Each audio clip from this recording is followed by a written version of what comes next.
Hello बच्चों, कैसे हो आप लोग। आई होप आप लोग अच्छे होंगे और अच्छे से पढ़ाई कर रहे होंगे। हम लोग क्लास 11th अकाउंट्स में introduction to accounting chapter complete की थी, जिसमें हम लोगों ने सीखा था कि अकाउंटिंग क्या होती है और अकाउंटिंग की बिजनेस में क्या नीड है और हम लोग इस सब्जेक्ट को क्यों पढ़ने वाले हैं। आज से हम लोग एक नया चैप्टर शुरू करने वाले हैं, बेसिक अकाउंटिंग टर्म्स। अब देखो, day to day business activity में हम लोग बहुत सारे अकाउंटिंग टर्म्स को यूज करते हैं। उस अकाउंटिंग टर्म्स को हम लोग सीखने वाले हैं, जिससे कि हमें क्लास 11th और 12 में जो अकाउंटिंग हम लोग आगे चल के पढ़ेंगे, आगे चल के अकाउंटिंग सीखेंगे, उस अकाउंटिंग में जो टर्मोलॉजी यूज होगा उसको हम इस चैप्टर में समझेंगे। अब ये चैप्टर अकाउंटिंग का पिलर है। इसके बिना हम लोग अकाउंटिंग की दीवार खड़ी नहीं कर सकते, क्योंकि जब आपको वर्ड्स ही नहीं समझ में आएगा तो अब अकाउंटिंग कैसे करोगे प्रॉपरली। इसीलिए यह चैप्टर बहुत ही इंपॉर्टेंट रहने वाला है और इसे हम लोग बहुत ही मजेदार तरीके से पढ़ने वाले हैं। तो चलो आज से हम लोग बेसिक अकाउंटिंग टर्म्स के चैप्टर को शुरू करते हैं। चलो, तो बेसिक अकाउंटिंग टर्म्स में सबसे पहला टर्म हम लोग बिजनेस को समझते हैं। बिजनेस क्या होता है, क्योंकि अकाउंटिंग की शुरुआत तो बिजनेस से ही होती है। हम लोग जो अकाउंटिंग करेंगे वो किसकी करेंगे? बिजनेस ट्रांजैक्शंस की करेंगे। तो सबसे पहले हमारे पास जो वर्ड आता है वो होता है बिजनेस। बिजनेस होता क्या है? अब बिजनेस को हम लोग बोलते हैं हिंदी में व्यवसाय। अब देखो, हम लोग बोलते हैं कि मैन्युफैक्चरिंग कंपनी जो है वो बिजनेस करती है। मैन्युफैक्चरिंग कंपनी बिजनेस करती है। फिर बोलते हैं कि ट्रेडिंग कंपनी जो होता है वो भी बिजनेस करती है। ट्रेडिंग कंपनी बिजनेस करती है। या फिर कोई चाय का दुकान, कोई पान का दुकान, वो भी क्या होता है? बिजनेस होता है, जिसको हम रिटेल बोलते हैं, रिटेल का बिजनेस। ठीक है। फिर कोई चार्टर अकाउंटेंट है, कोई कंपनी सेक्रेटरी है, कॉस्ट मैनेजमेंट अकाउंटेंट होता है, डॉक्टर होते हैं, इंजीनियर होते हैं। ये सब भी तो प्रोफेशनल सर्विस देते हैं। ये सब क्या देते हैं? प्रोफेशनल सर्विसेज देते हैं। ये सब भी तो बिजनेस ही है, सब बिजनेस है। अब इन सब में एक कॉमन क्या है? तो सबका कॉमन एक ही चीज है कि सबका इंटेंशन जो है वो है प्रॉफिट कमाना। यानी मोटिव जो है वो है प्रॉफिट अर्न करना। मोटिव क्या है? प्रॉफिट अर्न करना। यानी कोई सा भी एक्टिविटीज जिसका मोटिव प्रॉफिट कमाना हो वो बिजनेस कहलाती है। ठीक है। हम कोई सा भी काम करते हैं जिसका मेन ऑब्जेक्टिव जो होता है, अगर वो ऑब्जेक्टिव होता है कि हमें प्रॉफिट कमाना है तो वो बिजनेस होता है। ठीक है। अब चलो इसको एक एग्जांपल के थ्रू हम लोग समझने की कोशिश करते हैं। ये आप हो चिंटू, ठीक है। आपके एक दोस्त हैं पिंटू, ठीक है। आप क्या किया? अपने दोस्त को एक गिफ्ट दिया। ठीक है। एक क्लोथ गिफ्ट में दिया, एक कपड़ा उसको गिफ्ट में दिया। अब आप मुझे बताओ कि ये भी एक एक्टिविटीज है। गिफ्ट देना भी क्या है? एक एक्टिविटीज है। अब इस एक्टिविटीज में आपका मोटिव प्रॉफिट कमाना था क्या? प्रॉफिट तो इसमें आपका मोटिव नहीं था। आपका इसमें आपको कुछ भी नहीं मिलने वाला है सिवाय लव एंड अफेक्शन के।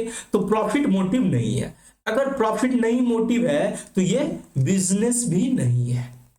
ठीक है। यानी कि ये बिजनेस भी नहीं है। ठीक है। अब यहीं पे एक और एग्जांपल मैं आपको देता हूं कि मान के चलो कि आपने क्या किया, आप मार्केट गए और मार्केट से एक कपड़ा खरीदा, एक क्लोथ परचेज किया। क्लोथ क्या किया? खरीदा। मान के चलो आपने 200 रुपया में एक कपड़ा खरीदा। ठीक है।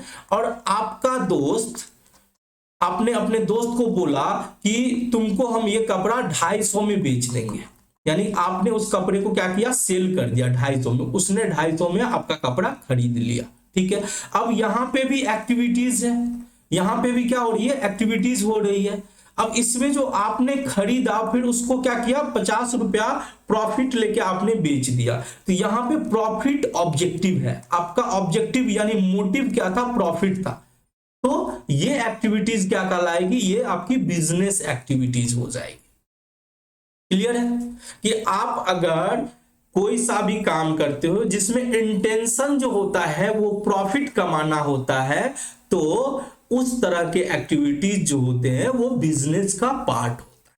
तो क्लियर हो गया कि कोई सा भी एक्टिविटीज जिसका उद्देश्य जो होता है, जिसका जो मोटिव होता है प्रॉफिट कमाना होता है, तो वो बिजनेस कहलाता है।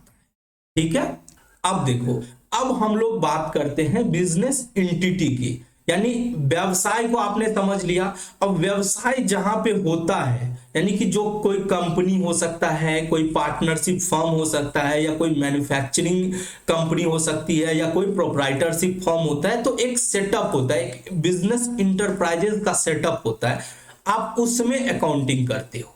तो हम लोग समझते हैं कि एक बिजनेस एंटिटी क्या होता है, उसको हम लोग समझने की प्रयास करते हैं। तो देखो, बिजनेस एंटिटी कोई एक पर्सन के द्वारा भी चलाया जा सकता है, ठीक है, पर्सन, या दूसरा हो सकता है कि ग्रुप ऑफ पर्सन, एक से अधिक। जब एक पर्सन अगर कोई बिजनेस को चलाता है तो उसे हम प्रोप्राइटरशिप बिजनेस कहते हैं, ठीक है। और एक होता है कि ग्रुप ऑफ पर्सन, एक से अधिक व्यक्ति एक साथ मिलकर अगर बिजनेस को चलाता है तो वो पार्टनरशिप बिजनेस हो सकता है, या फिर वो कंपनी का फॉर्म में हो सकता है। यानी कि मैं बोल रहा हूं पर्सन और ग्रुप ऑफ पर्सन, ठीक है, कोई भी पर्सन और ग्रुप ऑफ पर्सन ये मिलके इन लोगों का एक कॉमन पर्पस होता है। क्या होता है, एक कॉमन पर्पस होता है। अब कॉमन पर्पस क्या हो सकता है, जरा सोचो आप लोग भी थोड़ा देर के लिए कि कॉमन पर्पस क्या होगा। तो सर कॉमन पर्पस तो एक ही होगा कि प्रॉफिट कमाना है, क्योंकि अगर कोई बिजनेस सेटअप कर रहा है तो उसका एक ही कॉमन पर्पस हो सकता है, वो है प्रॉफिट कमाना। यानी उसका प्रॉफिट जो होगा, प्रॉफिट क्या होगा, मोटिव होगा, ठीक है।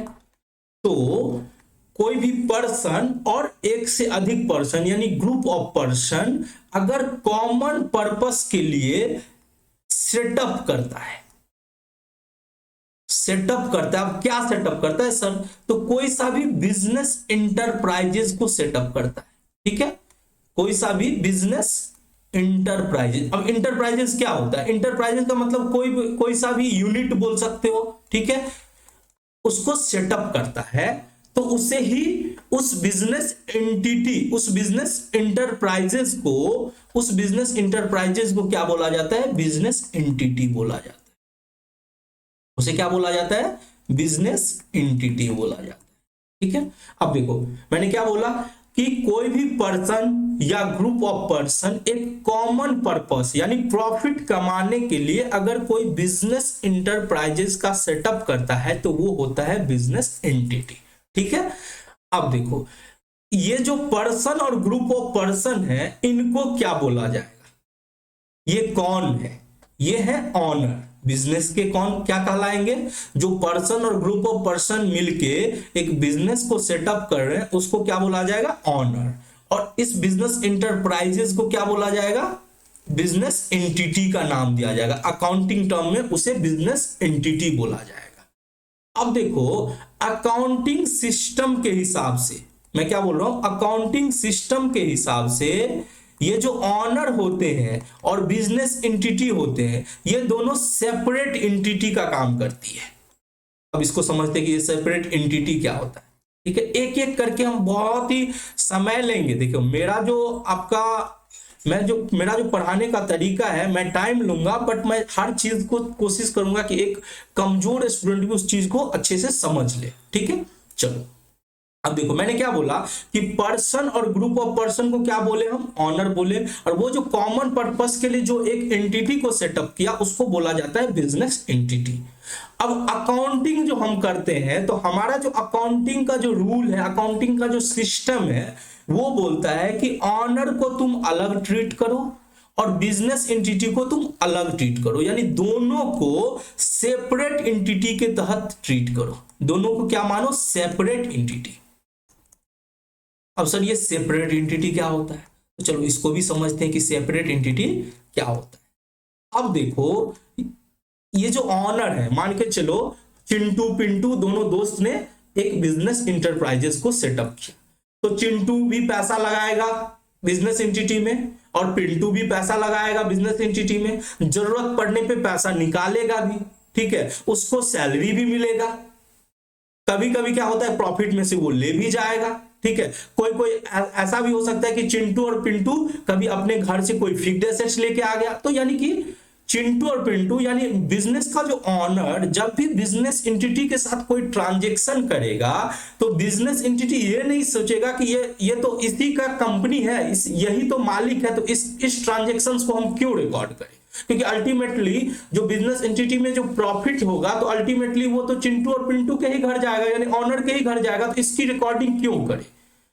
बट अकाउंटिंग बोलता है कि तुम भूल जाओ कि ये ऑनर है, तुम जस्ट, क्योंकि तुम अगर अकाउंटिंग का एक ही उद्देश्य है कि एग्जैक्टली प्रॉफिट कितना हुआ है, अगर ऑनर के साथ जो ट्रांजैक्शंस होता है अगर उसको तुम रिकॉर्ड नहीं करेगा तो प्रॉफिट सही तरीके से कैसे निकलेगा, करेक्ट ट्रू प्रॉफिट कैसे निकालोगे। इसीलिए तुम भूल जाओ कि ऑनर है और बिजनेस एंटिटी को यह मानना पड़ता है कि हम जो भी ऑनर के साथ ट्रांजैक्शंस करते हैं वो अपने पॉइंट ऑफ व्यू से, जब भी तुम अकाउंटिंग करोगे तो तुम हमेशा सोचना कि हम ऑनर के बुक में अकाउंटिंग नहीं कर रहे हैं, हम किसके बुक में अकाउंटिंग कर रहे हैं, बिजनेस एंटिटी के बुक में कर रहे हैं, और हम एक अकाउंटेंट है। अकाउंटेंट के पॉइंट ऑफ व्यू से सोचना कि हम इस बिजनेस एंटिटी के अकाउंटेंट हैं और जो सा भी ट्रांजैक्शन होगा चाहे बाहर वाले से होगा ट्रांजैक्शन या ऑनर यानी चिंटू और पिंटू जो ऑनर है उसके साथ भी अगर कोई ट्रांजैक्शन होता है तो हमें बिजनेस एंटिटी के पॉइंट ऑफ व्यू से सोचना है और उस तरह से अकॉर्डिंगली ट्रांजैक्शंस को रिकॉर्ड करना है।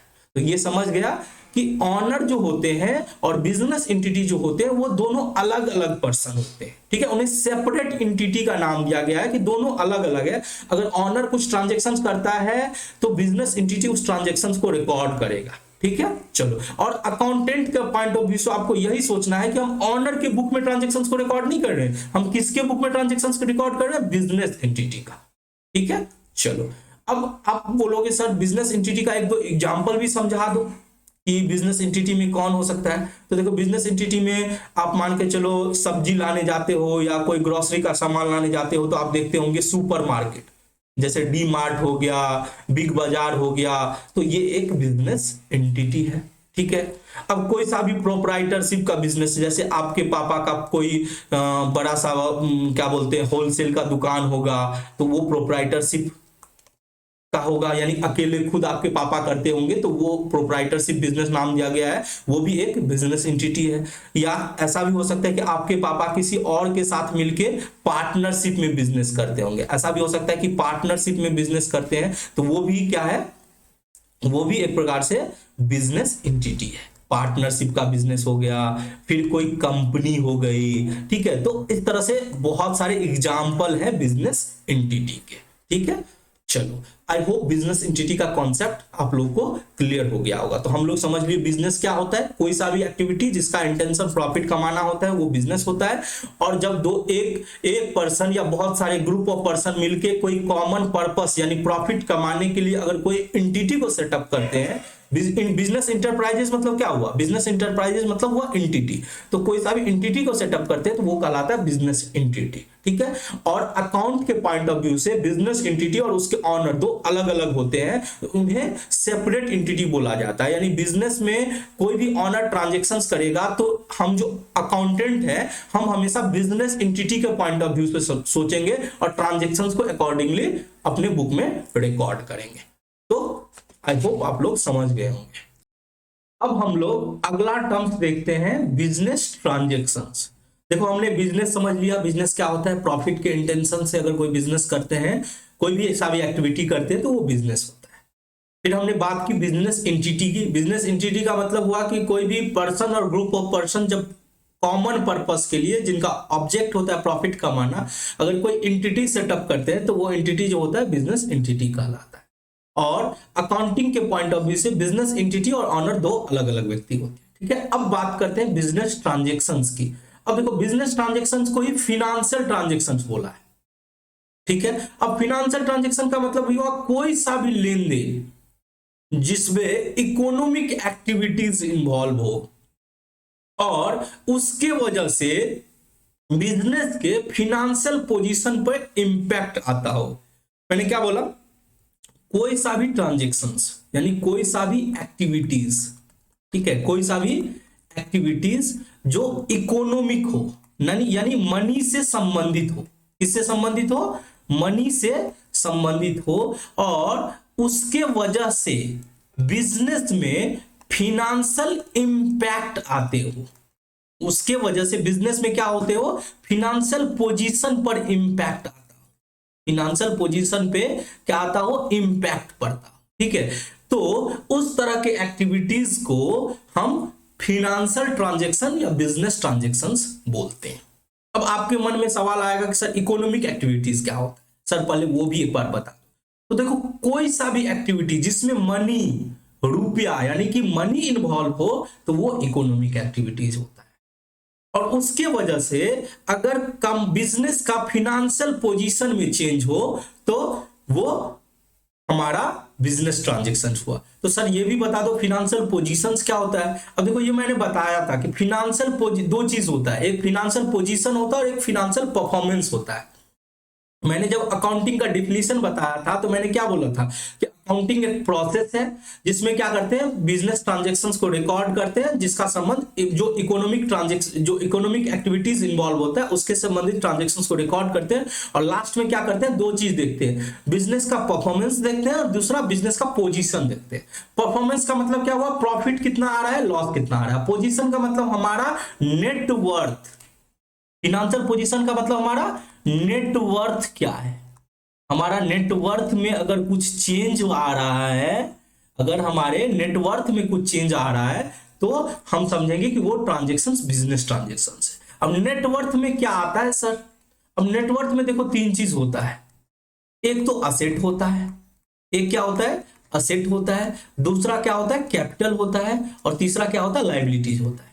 ये हम लोग सीखने वाले हैं इसी चैप्टर में। असेट क्या होता है, कैपिटल क्या होता है, लायबिलिटीज क्या होता है।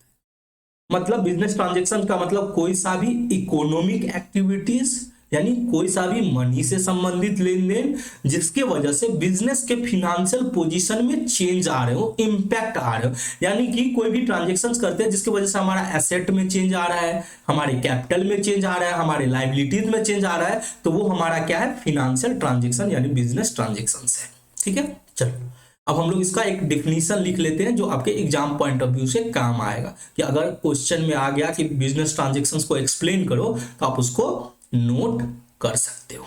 ठीक है, तो चलो सबसे पहले समझते हैं बिजनेस ट्रांजैक्शंस होता क्या है।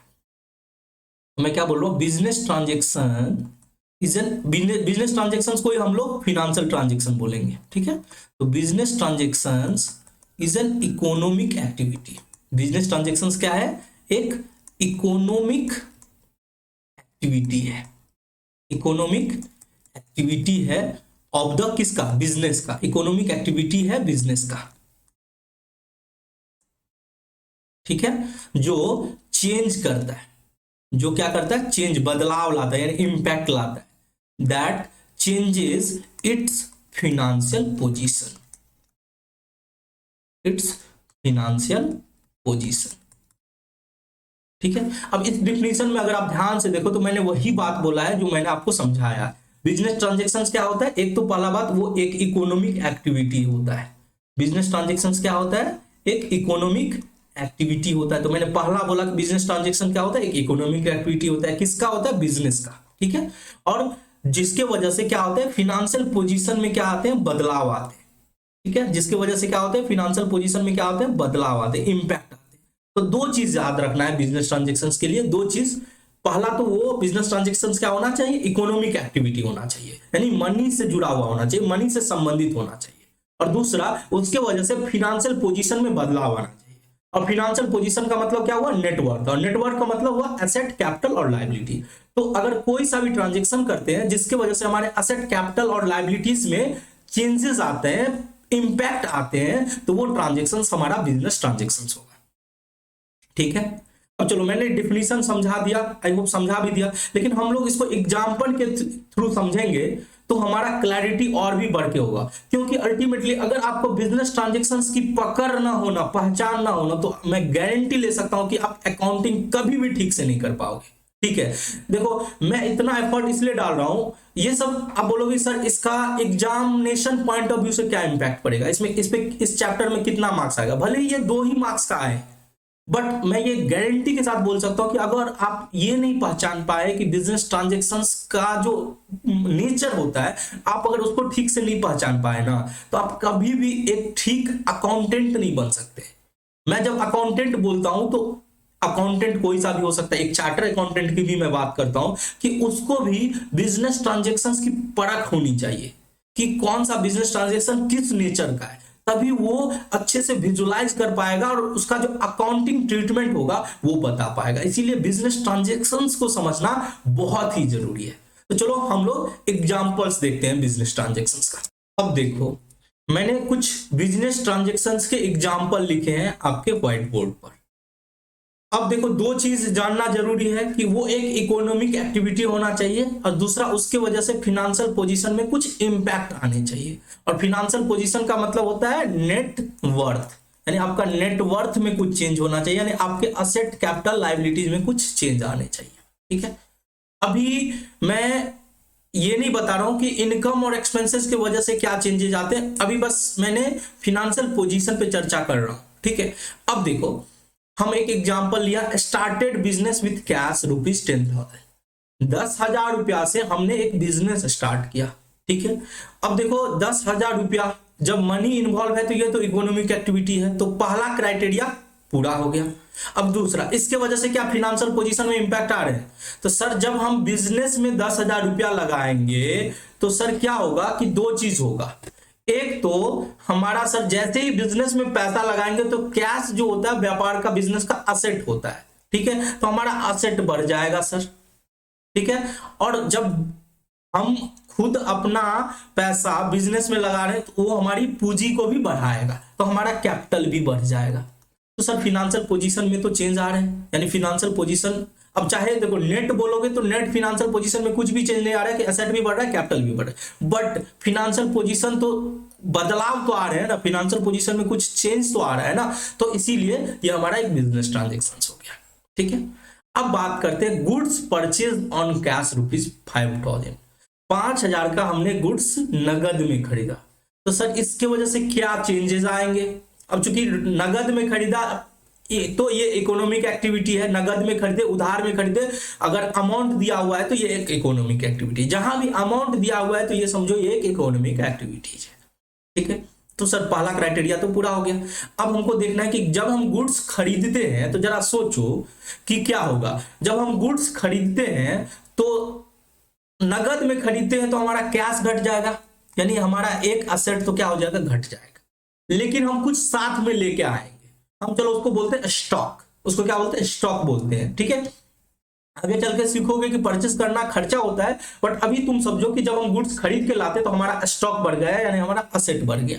तो एक तरफ से तो क्या हो रहा है कि कैश जा रहा है, दूसरा स्टॉक आ रहा है, तो असेट फिनेंशियल पोजीशन में कुछ चेंज आ रहा है। ठीक है, तो ये हमारी एक बिजनेस ट्रांजेक्शन हुई। अब तीसरा ट्रांजेक्शन देखो, गुड्स परचेज फ्रॉम राम 5,000। हमने क्या किया, राम से खरीदा। अब जब नाम लिखा हुआ है इसका मतलब है अगर नगद नहीं चर्चा है तो इसका मतलब राम से हम खरीदे हैं तो उधारी खरीदे होंगे। अगर यहाँ पे जैसे बोला गुड्स परचेज किया, नाम नहीं लिखा रहता तो हम मानते नगद, लेकिन हम अगर लिखे हैं कि राम से हम खरीदे हैं इसका मतलब हम उधारी खरीदे हैं, तो सर इससे क्या इंपैक्ट पड़ेगा। तो जब हम गुड्स परचेज करेंगे तो हमारा एक स्टॉक तो बढ़ जाएगा, जब हम गुड्स खरीदेंगे तो हमारा स्टॉक बढ़ेगा। लेकिन हम राम से खरीदे हैं तो वो क्या हमको छोड़ देगा, आज नहीं तो कल, मान के चलो अभी पैसा नहीं लिया लेकिन भविष्य में तो वो क्या होगा, उधारी दिया, आज नहीं तो कल फ्यूचर में तो वो पैसा हमसे मांगेगा। तो यानी हमारे को अगर किसी को कुछ देना होता है तो वो हमारे लिए लायबिलिटीज होता है, फ्यूचर में अगर किसी को पेमेंट करना होता है तो वो हमारे लिए क्या होता है, लायबिलिटीज होता है। तो एक तरफ से हमारा क्या हो रहा है, लायबिलिटीज भी बढ़ रहा है। ये सब चीज जब हम rules for debit and credit chapter पढ़ेंगे तो वो आप अच्छे से समझोगे। बस आप समझ लो कि मैं जो बिजनेस ट्रांजैक्शंस का डिफिनीशन लिखाया उसको मैं जस्ट एक्सप्लेन करने की कोशिश कर रहा हूं कि देखो कैसे बिजनेस ट्रांजैक्शंस को पहचानेंगे। 2 पहचान होती है, एक तो इकोनॉमिक एक्टिविटी होना चाहिए और दूसरा क्या होना चाहिए, उसकी वजह से फिनेंशियल पोजीशन में इंपैक्ट आने चाहिए।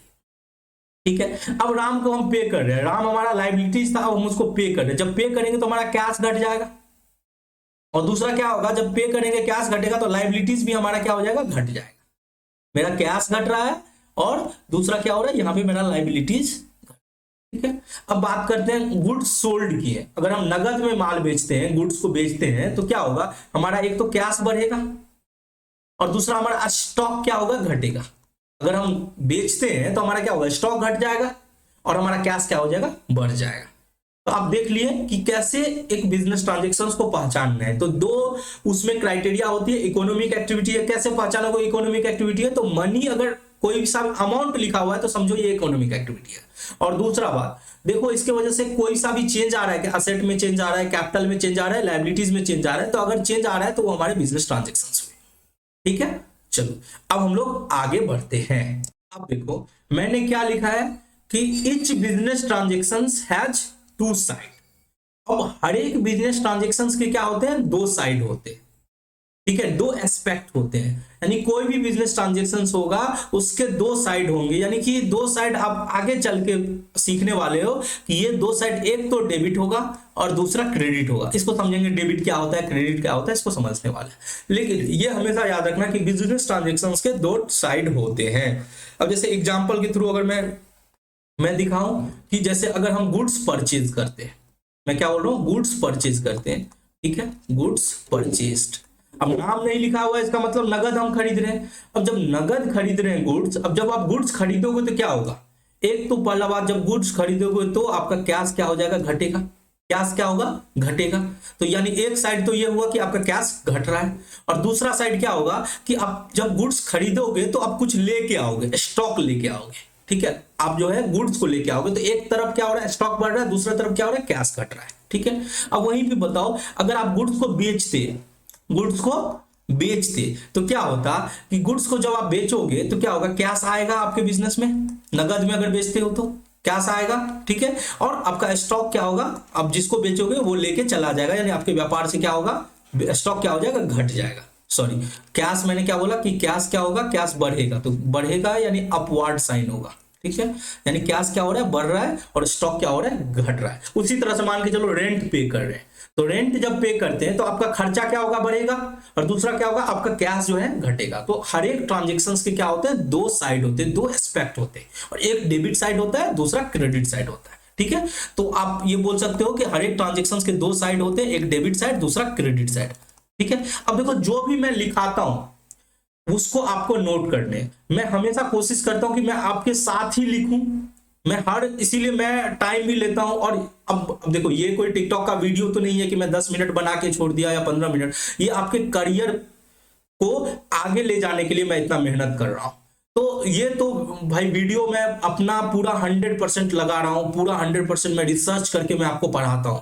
ठीक है, तो मैं हर चीज पढ़ाता हूं, हर एस्पेक्ट को मैं टच करता हूं, और उसको कोशिश करता हूं कि जितना हो सके मैं उसको एक्सप्लेन करूं, क्योंकि मेरे सामने में अभी स्टूडेंट नहीं है, तो मुझे नहीं पता कि कोई ऐसा भी हो सकता है स्टूडेंट कि कोई कमजोर स्टूडेंट हो, या कोई स्टूडेंट ऐसा है कि जिसको पहले से थोड़ा बहुत आइडिया है तो उसको आसानी से पिक होता होगा। तो देखो, जो स्टूडेंट को लगता है कि सर आप थोड़ा स्लो पढ़ाते हैं, तो देखो यूट्यूब में एक फीचर है स्पीड बढ़ाने का। ठीक है, आप अपने वीडियो को 1.25 पे देख सकते हो, आपको लगता है कि वो भी स्लो है तो आप 1.5 पे देख सकते हो।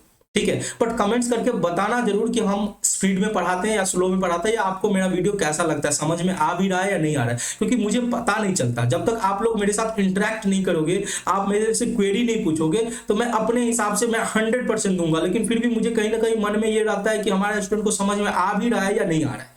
ठीक है, तो इसीलिए मैं रिक्वेस्ट करूंगा सारे स्टूडेंट को कि जो भी वीडियो देखते हैं एक बार जरूर, अब देखो मैं आपको 1 घंटे की वीडियो बनाने के लिए मैं कम से कम 3 से 4 घंटा आपको देता हूं एज अ चार्टर अकाउंटेंट। मैं फ्री ऑफ कॉस्ट आप लोग से 1 पैसा भी चार्ज नहीं करता हूं। मैं ये गारंटी देता हूं आने वाले साल में, चाहे मैं लाइफ टाइम आप लोग को पढ़ाने वाला हूं। ठीक है, और मैं कभी भी 1 पैसा भी चार्ज नहीं करूंगा। क्यों नहीं चार्ज करूंगा, कि मैं ऑलरेडी इनकम जनरेट कर रहा हूं, मैं ऑलरेडी सर्विस में हूं, जॉब करता हूं, मैं कमाता हूं। ठीक है, मैं ये चूंकि ये मेरा पैशन है और मुझे पढ़ाने में बहुत मजा आता है, इसीलिए आप लोग को पूरा एकदम अच्छे से रिसर्च करके मन लगा के 1 घंटा का वीडियो मैं 4 घंटा रिसर्च करता हूं, तब जाके पढ़ाता हूं, जिससे कि मेरे से कुछ मिस ना हो। और मैं हमेशा जो कवर करता हूं, Bihar board, UP board, Jharkhand board, CBSE board, सबको लेके चलता हूं। ठीक है, जिससे कि मेरे कोई भी बच्चा ये नहीं बोल सकता कि सर सीबीएसई का आप ये टॉपिक मिस कर दिए, या बिहार बोर्ड का ये मिस कर दिए, झारखंड बोर्ड का ये मिस कर दिए। तो मैं सबको कवर करता हूं। ऐसा हो सकता है कि सीबीएसई बोर्ड का बच्चा बोले कि सर ये टॉपिक तो मेरे बोर्ड में नहीं है, फिर भी आप पढ़ा रहे, ठीक है, तो वो मैं उसके लिए सेपरेट वीडियो बना दूंगा कि सीबीएसई बोर्ड में क्या सब है। तो ऐसा हो सकता है कि कोई टॉपिक आप में नहीं है फिर भी मैं पढ़ाऊं, तो आप चाहो तो उसको पढ़ सकते हो नॉलेज के पॉइंट ऑफ व्यू से, बट वो एग्जाम में नहीं पूछे जाएंगे। बट ये आप नहीं बोल सकते कि सर आपने ये छोड़ दिया, मैं कोई भी टॉपिक छोड़ने वाला नहीं हूं, ठीक है। चलो हम लोग आगे बढ़ते हैं। तो मैंने बताया बिजनेस ट्रांजैक्शंस के दो साइड होते हैं, एक डेबिट साइड और एक क्रेडिट साइड, ठीक है। मैंने एग्जांपल देख से समझाया कि कोई भी ट्रांजैक्शंस उठा लो, ठीक है, उसके क्या होंगे कि एक पहलू क्या होगा कि या तो असेट कैपिटल लायबिलिटीज में कोई चेंजेस लाएगा, ठीक है, कोई बढ़ेगा या कोई घटेगा। तो मतलब हर एक ट्रांजैक्शंस के दो साइड होते हैं, एक डेबिट साइड और दूसरा क्रेडिट साइड। एक चीज और, जो भी मैं लिखाता हूं उसको आप लोग साथ में नोट करते चलेंगे, ठीक है, जिससे कि आपके पास कॉपी में रहा तो आप घर पे कभी भी रिवाइज कर सकते हैं, ठीक है। चलो अब हम लोग आगे बढ़ते हैं कि बिजनेस ट्रांजैक्शंस की क्लासिफिकेशन। तो देखो दो क्लासिफिकेशन हम लोग सीखने वाले हैं। एक क्लासिफिकेशन 1 मैंने डाला, फिर उसके बाद हम क्लासिफिकेशन दूसरा क्लासिफिकेशन भी सीखेंगे। तो मैं क्या बोलता हूं, बिजनेस ट्रांजैक्शंस को अगर हम बांटे तो दो तरह से बांट सकते हैं बिजनेस ट्रांजैक्शंस को। एक तो होता है इंटरनल ट्रांजैक्शन और एक होता है एक्सटर्नल ट्रांजैक्शन। क्या मैं बोल रहा हूं, एक होते हैं एक्सटर्नल ट्रांजैक्शन, ठीक है, और दूसरा होता है इंटरनल ट्रांजैक्शंस। एक्सटर्नल ट्रांजैक्शन और इंटरनल ट्रांजैक्शंस। अब ये क्या होता है सर, एक्सटर्नल ट्रांजैक्शन जो होता है इसे हम बोलते हैं बाहरी लेन देन, यानी बाहर के लोगों से जो लेन देन करते हैं, ठीक है, वो होता है बाहरी लेन देन, ठीक है। और इंटरनल ट्रांजैक्शंस क्या होता है, जो within the organisation, within the business entity जो होता है, अगर वो लेन देन होता है तो उसे बोलते हैं आंतरिक लेन देन, यानी विद इन द एंटिटी, अपने ही एंटिटी में, अपने ही एंटिटी, बिजनेस एंटिटी के अंदर अगर कोई लेन देन होता है तो वो होता है इंटरनल ट्रांजैक्शंस, ठीक है। और अगर बाहर वाले से अगर लेन देन करते हैं तो वो होता है एक्सटर्नल ट्रांजैक्शंस। अब सर ये एक्सटर्नल ट्रांजैक्शंस क्या होता है, तो ट्रांजैक्शन जो होता है दो पार्टी के बीच में जो होता है ट्रांजैक्शंस, एक पार्टी तो हम खुद होते हैं, हमारी बिजनेस एंटिटी होती है, और दूसरा कोई दूसरा बाहर वाले होते हैं। तो अगर कोई ट्रांजैक्शंस होता है बाहर वाले के साथ, ठीक है, तो वो होता है एक्सटर्नल ट्रांजैक्शंस, ठीक है। ट्रांजैक्शन बिटवीन टू पार्टीज, ठीक है, ट्रांजैक्शन बिटवीन टू पार्टी, यानी दो पार्टी के बीच में जो ट्रांजैक्शंस होता है वो एक्सटर्नल ट्रांजैक्शंस होता है, ठीक है। और इंटरनल क्या होता है सर, तो इंटरनल होता है with in the business entity जो ट्रांजैक्शंस होता है उसे इंटरनल ट्रांजैक्शन बोला जाता है। Transactions with in the business entity, with in the business entity, ठीक है। अगर with in the business entity कोई ट्रांजैक्शन हुआ तो उसे हम इंटरनल ट्रांजैक्शन बोलेंगे। अब इसमें क्या होता है कि सेकंड पार्टी इन्वॉल्व नहीं होता है हमारा बिजनेस के अंदर। इसमें क्या होता है, कोई दूसरा पार्टी यानी कोई सेकंड पार्टी इन्वॉल्व होता नहीं होता है, does not involve second party, does not involve second party. अच्छा सर एक एग्जांपल देके भी समझा दो कि बाहर के ट्रांजैक्शंस क्या होते हैं और अंदर के ट्रांजैक्शंस क्या होते हैं। अब देखो जैसे गुड्स हम परचेज करते हैं, गुड्स हम एग्जांपल देके समझो, तो अगर हम गुड्स परचेज करते हैं तो अगर हम गुड्स खरीदेंगे तो बाहर वालों से खरीदेंगे, अपने विद इन द इंटरप्राइजेस में खरीदने का क्या जरूरत है। तो हम गुड्स अगर परचेज करते हैं तो बाहर के वेंडर से खरीदेंगे। जैसे गुड्स सोल्ड करते हैं तो हम बाहर के लोगों को, यानी कि अपने इंटरप्राइजेज हमने गुड्स को बनाया और बेचे बाहर वालों को, ठीक है। तो गुड्स परचेज करना, गुड्स सोल्ड करना, रेंट पे करना, ये सब बाहर के लोगों के साथ, यानी दो पार्टी इसमें इन्वॉल्व होते हैं, ठीक है। अब इसमें क्या होता है, with in the business entity में क्या होता है, जैसे कि हमारे पास कोई असेट है पड़ा हुआ है, अब हम उस पर डिप्रिसिएशन चार्ज करते हैं, ठीक है। तो हम डिप्रिसिएशन क्या होता है वो आगे चल के सीखोगे, बस इतना समझो कि एसेट को हम घटाते हैं। जब हमारा एसेट यूज होता है तो हम क्या होता है हर साल एसेट का वैल्यू को कम करते हैं, उसके लिए हम डिप्रिसिएशन चार्ज करते हैं एसेट पे। अब डिप्रिसिएशन जब एसेट को हम चार्ज करेंगे तो उसमें दूसरा पार्टी तो इन्वॉल्व है नहीं, इसीलिए इसे हम इंटरनल ट्रांजैक्शंस का नाम देंगे। इसे हम क्या देंगे, इंटरनल ट्रांजैक्शंस। चलो तो समझ में आ गया होगा कि एक्सटर्नल ट्रांजैक्शंस क्या होता है। इसमें बाहर वालों से ट्रांजैक्शंस किया जाता है, उसमें बाहर वाले इन्वॉल्व होते हैं, जैसे हम गुड्स खरीदते हैं, सेल करते हैं तो बाहर के लोग के साथ ट्रांजैक्शंस करते हैं। और इंटरनल ट्रांजैक्शन मतलब with in the business entity होता है, बाहर वाले इसमें इन्वॉल्व नहीं होते। तो हमने बिजनेस ट्रांजैक्शंस को दो भाग में बांटा, एक्सटर्नल ट्रांजैक्शंस और इंटरनल ट्रांजैक्शंस। अब देखो हम लोग बिजनेस ट्रांजेक्शन्स को दूसरा क्लासिफिकेशन करते हैं। अब देखो दूसरा क्लासिफिकेशन जो होता है उसके हिसाब से हम लोग क्या करते हैं, बिजनेस ट्रांजेक्शन्स को एक तो बांटते हैं कि बिजनेस ट्रांजेक्शन्स जो कैश नेचर का हो सकता है, क्या हो सकता है, कैश ट्रांजेक्शन्स हो सकता है, नगद लेन देन, ठीक है। इसमें जो भी रिसिप्ट और पेमेंट होता है इमीडिएट कैश पेमेंट होता है और बैंक से ट्रांजेक्शन्स होता है। और एक होता है उधार का लेन देन, ठीक है, उधार का लेन देन, कैश ट्रांजेक्शन हो सकता है, क्रेडिट ट्रांजेक्शन हो सकते हैं। अब देखो कैश ट्रांजेक्शन में क्या होता है, कैश और बैंक। अब जब मैं कैश बोलूं ना तो कैश का मतलब बैंक भी समझना, कैश और बैंक दोनों भाई हैं, दोनों एक साथ चलते हैं, ठीक है। यानी बैंक में पैसा है तो समझेंगे हमारे पास कैश है, ठीक है। तो कैश और बैंक, जब हम कैश बोलूं तो कैश इंक्लूड बैंक ऑल्सो, ठीक है। चलो तो मैंने क्या बोला कि बिजनेस ट्रांजेक्शन्स का जो सेकंड क्लासिफिकेशन है वो उसमें क्या होता है, एक कैश ट्रांजेक्शन्स होता है, दूसरा क्रेडिट ट्रांजेक्शन। अब कैश ट्रांजेक्शन्स क्या होता है, अब कैश ट्रांजेक्शन जहां पे क्या होता है इमीडिएट, कैश ट्रांजेक्शन में क्या होता है इमीडिएट जो होता है, इमीडिएट का मतलब तुरंत आपने ट्रांजेक्शन्स किया और तुरंत जो है आपका पेमेंट आ गया या तुरंत आप पैसा रिसीव किए, इमीडिएट पेमेंट और रिसीव्ड, पेमेंट और रिसिप्ट को आप रिसिप्ट बोल सकते हो, पेमेंट और receipt of cash and bank, ठीक है, कैश एंड बैंक। अब क्या कर रहे हो, इमीडिएट पेमेंट आ रहा है और इमीडिएट रिसिप्ट कर रहे हो कैश और बैंक। अब जब उधार में करते हो, अब जब देखो आप समझो आप एक ग्रोसरी शॉप में गए, आप नगद में लेन देन, नगद का मतलब क्या हुआ, आपको सामान दिया, आपने क्या किया, कैश और बैंक जो भी फोन पे से करना था तो फोन पे से कर दिया, नगद में देना था तो नगद में दे दिया, आपने पेमेंट कर दिया, तो आपने पेमेंट किया, सामने वाले को रिसीव हो गया। यानी कि कोई सा भी पेमेंट और रिसीव जो इमीडिएटली हो जाता है तो उस तरह के ट्रांजेक्शन्स को कैश ट्रांजेक्शन्स बोलते हैं, ठीक है। अब वहीं पे आप जाओगे और आप क्या करोगे, सामान ले लोगे, बोलोगे कि मेरे खाते में लिख देना, हम 2 दिन के बाद पेमेंट करेंगे।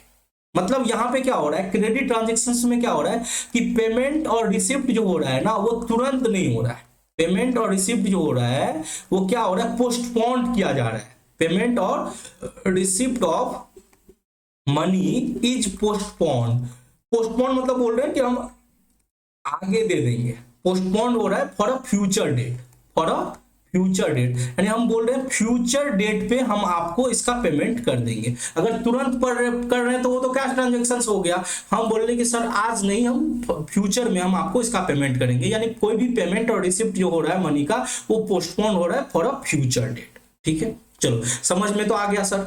अब इसका थोड़ा सा 1-2 एग्जाम्पल भी दिखा दो तो मजा आ जाएगा, ठीक है। तो देख लो, कोई दिक्कत नहीं है, एग्जाम्पल देखो।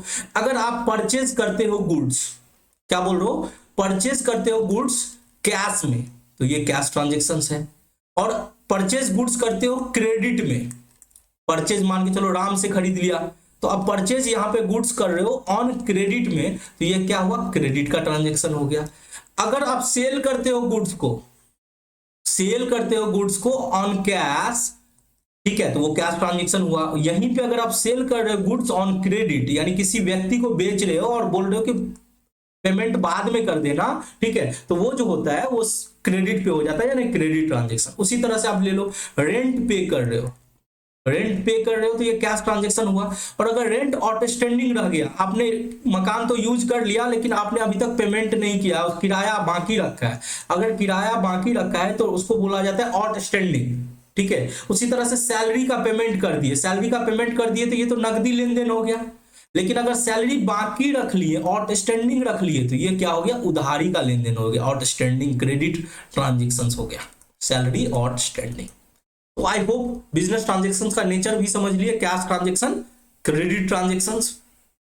तो क्या अभी तक सीखे बिजनेस ट्रांजेक्शंस को, मैंने बहुत अच्छे से डिटेल में पढ़ाया बिजनेस ट्रांजेक्शंस क्या होता है, कोई सा भी एक्टिविटी जो इकोनॉमिक नेचर का हो जिसकी वजह से फिनेंशियल पोजीशन में चेंज आता हो। फिनेंशियल पोजीशन का मतलब होता है net worth, asset, capital, liabilities में चेंज आता हो। उसके बाद मैंने बहुत सारे एग्जांपल दिखाया कि आपको एग्जांपल को कैसे पहचानना है कि ये फिनेंशियल ट्रांजेक्शन और बिजनेस ट्रांजेक्शन है या नहीं। तो 2 चीज पहचानोगे, इकोनॉमिक एक्टिविटी और दूसरा इसके वजह से फिनेंशियल पोजीशन पे इंपैक्ट पड़ रहा है कि नहीं, यानी एसेट, कैपिटल, लायबिलिटीज में इंपैक्ट पड़ रहा है कि नहीं। फिर हमने बात की कि हर एक बिजनेस ट्रांजेक्शन के 2 साइड होते हैं, डेबिट साइड और दूसरा क्रेडिट साइड। ठीक है। उसके बाद हमने बात की कि क्लासिफिकेशन 1, बिजनेस ट्रांजैक्शंस को दो भाग में बांट सकते हैं, एक्सटर्नल ट्रांजैक्शंस, इंटरनल ट्रांजैक्शन। बाहर वालों के साथ लेन देन करते हैं यानी दो पार्टी इन्वॉल्व है तो वो एक्सटर्नल ट्रांजैक्शन हो गया। और अगर हम within the business entity ही कोई ऐसा करते हैं जैसे एसेट पे हम डिप्रिसिएशन चार्ज कर लिए तो ये विद इन द एंटिटी हो रहा है, इसमें कोई बाहर वाला इन्वॉल्व नहीं है, इसलिए इंटरनल ट्रांजैक्शंस होते हैं। उसके बाद कैश और बैंक के पेमेंट के हिसाब से अगर बोलो नगद में तुरंत पेमेंट आ जाता है तो वो कैश ट्रांजैक्शंस हो गया, और अगर पोस्टपोन हो जाता है फॉर फ्यूचर डेट तो वो क्रेडिट ट्रांजैक्शंस हो गया। आई होप बिजनेस ट्रांजैक्शंस में कोई भी आपको दिक्कत नहीं आई होगी, ठीक है। और अगर कोई दिक्कत आती भी है तो आप भाई कमेंट करके मुझे पूछ सकते हो, मैं इमीडिएटली आपको रिस्पॉन्स कर दूंगा, ठीक है। अगर आपका कोई क्वेरी हुआ, अगर बहुत सारे स्टूडेंट क्वेरी करते हैं और अगर मटेरियल क्वेरी लगा, मुझे लगा कि सारे स्टूडेंट को वो क्वेरी आते होंगे, जानना चाहिए, तो मैं उसके लिए क्वेरी सेशन एक वीकेंड पे, सैटरडे संडे का मैं वीकेंड पे अगर आप लोग बोलते हो तो मैं क्वेरी सेशन कंडक्ट कर लूंगा, जहां पे आप लाइव क्लासेस में लूंगा, आप हमसे क्वेरी डायरेक्ट भी पूछ सकते हो और पहले से भी पूछ के रख सकते हो, ठीक है। चलो तो आज के लिए हम लोग बस इतना ही रखते हैं। आज हम लोगों ने क्या सीखा? आज हमने सीखा बिजनेस क्या होता है, बिजनेस ट्रांजैक्शंस क्या होते हैं, बिजनेस एंटिटी क्या होते हैं, ठीक है। आगे हम लोग नेक्स्ट क्लास में इसी चैप्टर के बेसिक अकाउंटिंग टर्म्स में आगे और भी टर्म्स, अकाउंटिंग टर्म्स हम लोग सीखेंगे नेक्स्ट क्लास में। तो आज हम लोग यहीं पे खत्म करते हैं। आप लोगों को अगर मेरा वीडियो पसंद आया होगा तो वीडियो को जरूर लाइक करना और अपने डाउट आप कमेंट सेक्शन में पूछ सकते हैं, ठीक है। और अपने दोस्त लोग के साथ जरूर इस वीडियो को शेयर कीजिएगा जिससे कि वो लोग भी अपने कॉमर्स की जर्नी को स्टार्ट कर सकते हैं। और मेरा इंटेंशन ये है कि मैं सारे बच्चों को जिनको की कॉमर्स क्लासेस की जरूरत है और वो चाहते हैं कि प्रैक्टिकल अप्रोच में अकाउंटिंग को सीखे और अच्छा अपने बोर्ड्स एग्जाम में स्कोर करें, तो मैं उन लोगों के लिए क्लास लेके आया हूं। तो जरूर आप अपने दोस्तों के साथ शेयर कीजिएगा। आज के लिए बस इतना ही, फिर मिलते हैं नेक्स्ट क्लास में, तब तक के लिए जय हिंद।